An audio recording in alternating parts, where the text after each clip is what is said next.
mampu. Itu kata Nabi, bukankah hadisnya sahih? Ya, sahih. Nah, dari semenjak itulah, Masya Allah, tuh ditulis tuh di tiang makom Nabi. Kalau nggak percaya, berangkat ke sana. Yuk sama Buya nanti setelah Jumadil awalan lah, Jumadil awalan kita. Buya tunjukkan. Nah ini nih baitnya. Sebelah sini satu bait, sebelah sini satu bait. Pas pintu makom Nabi, kan pintu makom Nabi ada sebelah sini ada tiangnya, sebelah sini ada tiangnya. Lihat, ada yang hijau. Tuh, situ tulisan seginilah, segini dikasih plat ya, ini. Nah, di situ ada tulisannya, ya khairum man dufinat fil qa'i a'dhumuhu fataba min tibihinnal qawwal akamu. Lalu di tiang sebelah sini, nafsil fida'u li qabrin anta sakinuhu fihil afafu wa fihil jud wal karam. Nah, nggak bisa jawab dia ngomong gitu. Nah, kenapa kamu seenaknya menganggap musyrik kepada muslimin, bahkan kepada ulama, gara-gara tidak sesuai, tidak akur dengan pendapatmu? Nah ini berbahaya, hati-hati ya. Makanya kita harus terus makmurkan, ramaikan perayaan Maulid Nabi. Ramaikan oleh kita, jangan sampai sepi. Semua daerah di mana di situ ada umat Islam, ramaikan perayaan Maulid Nabi. Karena tidak ada nikmat, ingat, yang paling harus disyukuri, yang paling pantas disyukuri dengan sebetul-betulnya mensyukurinya, terkecuali nikmat dilahirkan Kanjeng Nabi Muhammad. Kamu mau bandingkan dengan anugerah apa yang Allah berikan kepadamu dalam hidupmu? Ketika kamu bandingkan dengan hebatnya anugerah dilahirkan nabimu, anugerah yang mana? Aisyah beleguk-beleguk teuing. Beleguk beak karep sia mah. Otak dituna dina keuneung sia mah. Ongko ngaji Quran, ngaji hadis, tapi beleguk teh aku sorangan sia beuntak, tobat sia tobat. Tobat kepada Allah, sudah suudzon kepada ulama, sudah suudzon kepada semua umat Islam. Dianggap oleh kamu ahli sesat, dianggap oleh kamu ahli bid'ah dhalalah, dianggap oleh kamu ahli neraka, dianggap oleh kamu musyrik. Padahal kamu yang bodoh, kamu yang buta. Ya. Bayangkan umat Islam sedunia. Ahli hadis, ahli tafsir, ilmunya yang luas. Dan kamu anggap mereka ahli neraka, kamu anggap mereka itu adalah musyrikin. Nauzubillahi min dzalik. Kamu ini punya akidah seperti apa? Kamu ini punya ilmu seperti apa? Pemikiran seperti apa? Kok kotor seperti ini? Padahal kamu yang buta, kamu yang bodoh. Eces ente.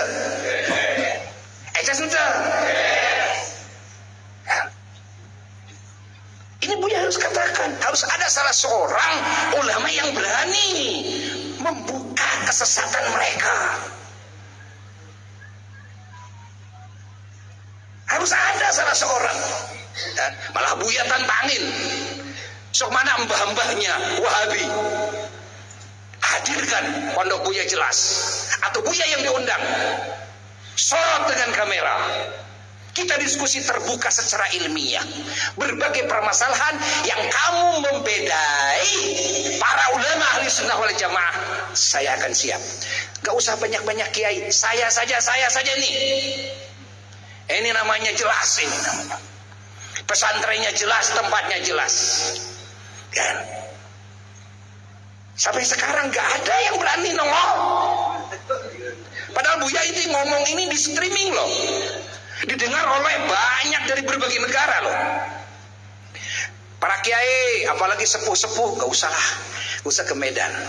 Kalau Buya kan tadinya juga jawara Buya mah. tuh pemimpin dunia persilatan dulunya juga. Kalau gelut ya sudah biasa. Cuma kalau sudah pakai sorban kan nggak pantas lah. Nggak pantas. Padahal meninggali baru dak di jalan tikus atul sebenarnya mah. Kan pada manyawe ai pakai sorban. Tahu?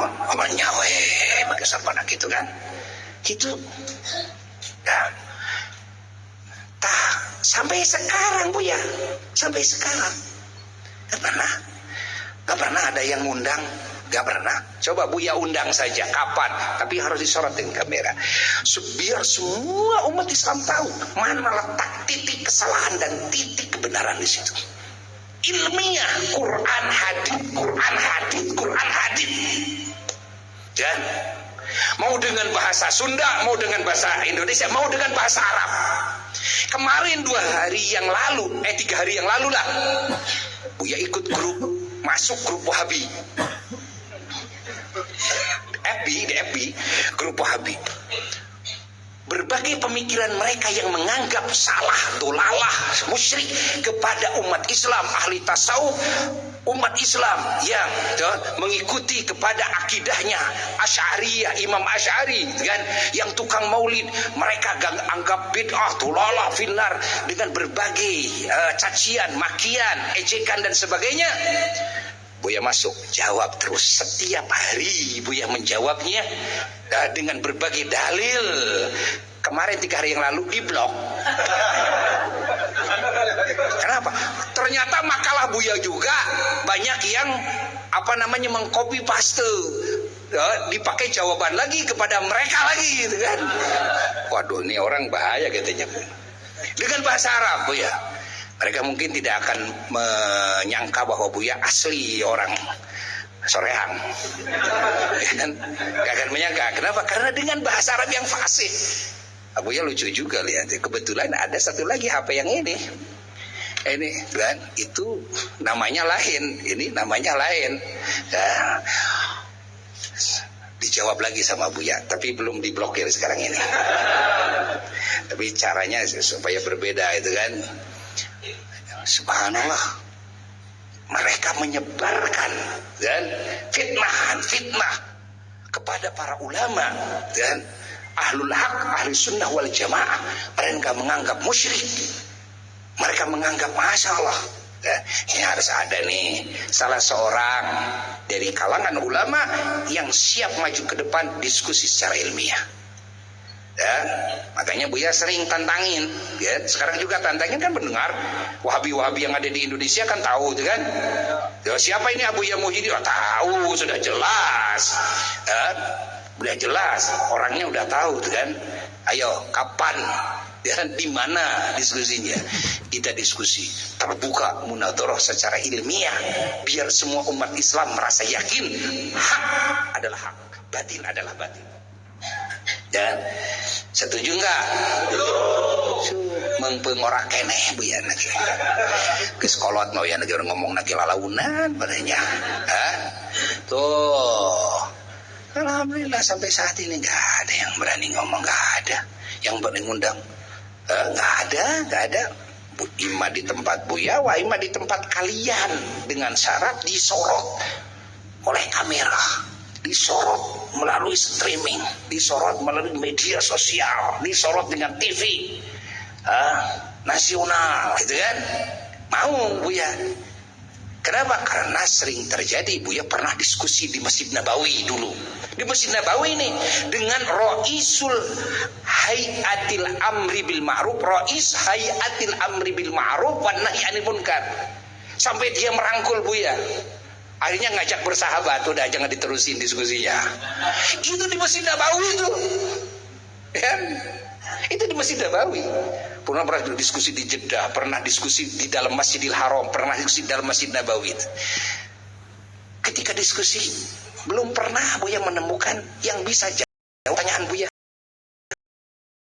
Dia pertama bertanya, Buya tanya lagi.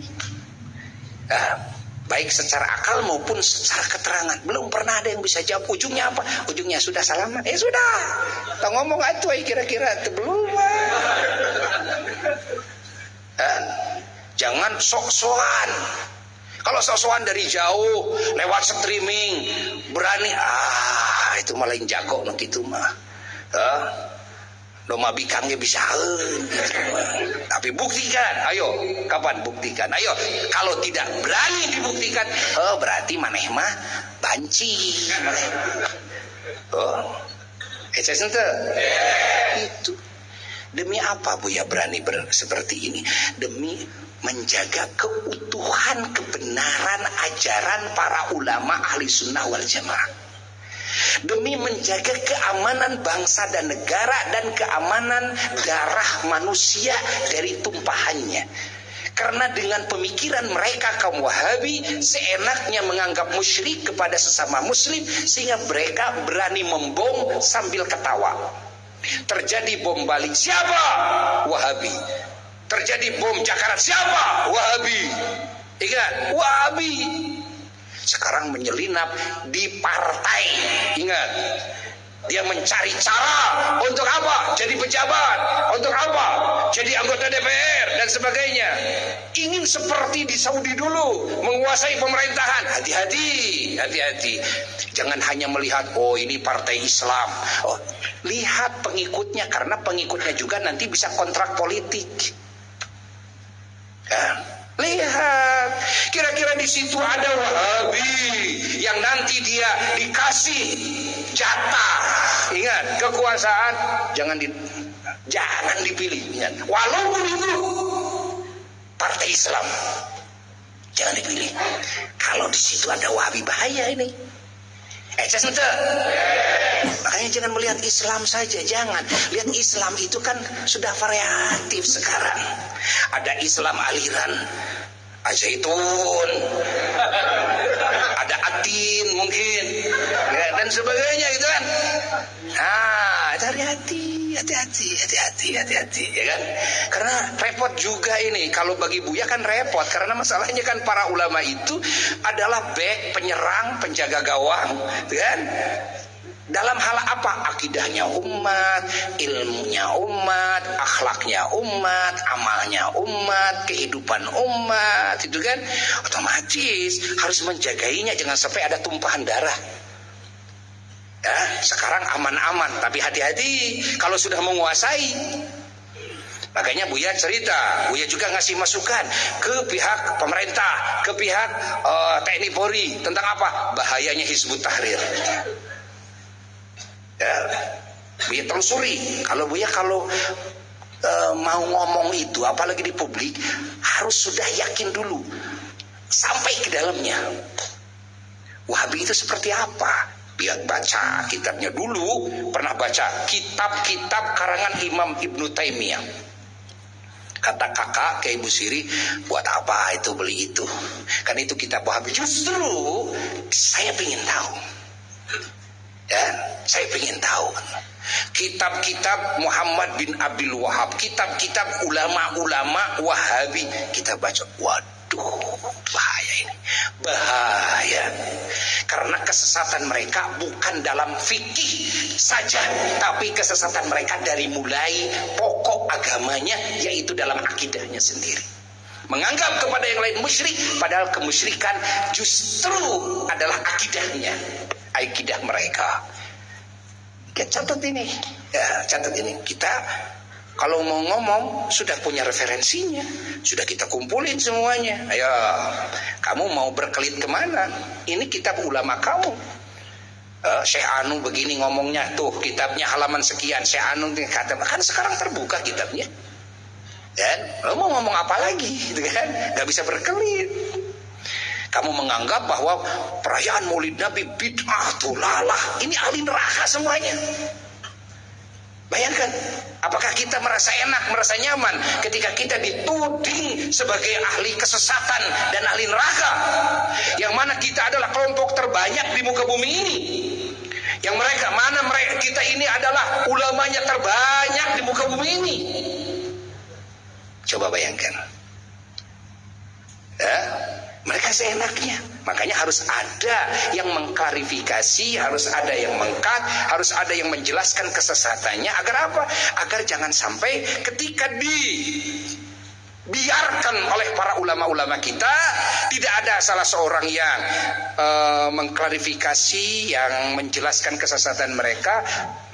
Bahayanya apa? Bahayanya akan semakin banyak yang tercuci otaknya dengan pemahaman mereka. Khawatirnya apa? Khawatirnya terus merebak, menguasai pemerintahan. Apa terjadi? Ya kayak dulu di Mekah pertama kali jayanya mereka, disembelih tuh ulama-ulama Islam, dibunuh dengan alasan musyrik karena gara-gara tawasul. Bayangkan, kita tawasul itu kan ibadah, mereka tawasul itu kan syirik. Kan? Kita ziarah ke kubur itu sunnah, mereka itu waduh ini aliran kuburiyun. Kata mereka ini mereka itu memperolok-oloknya. Orang yang suka ziarah itu disebutnya ini kuburiyun. Kuburiyun itu kan. Ya, itu mereka. Makanya kalau Buya kan balikan lagi bahwa Wahabi itu adalah iblisiyun, syaitoniyun. Wah, panas digituin sama Buya. Padahal Buya mah sambil senyum aja. Akhirnya diblokir semua. Aduh. Allah.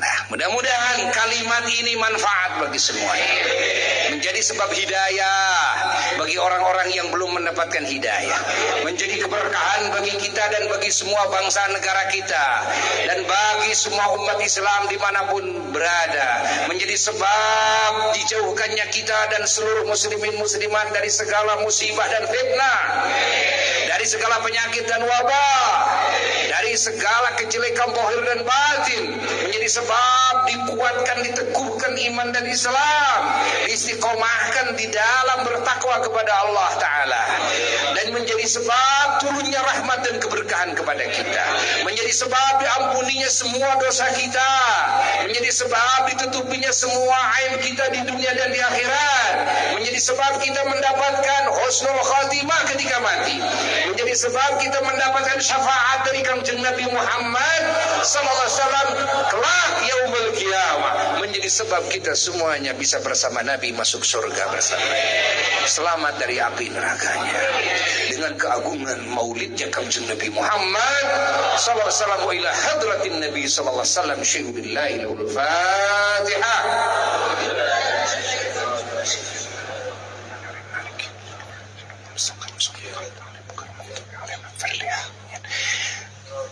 Kabul.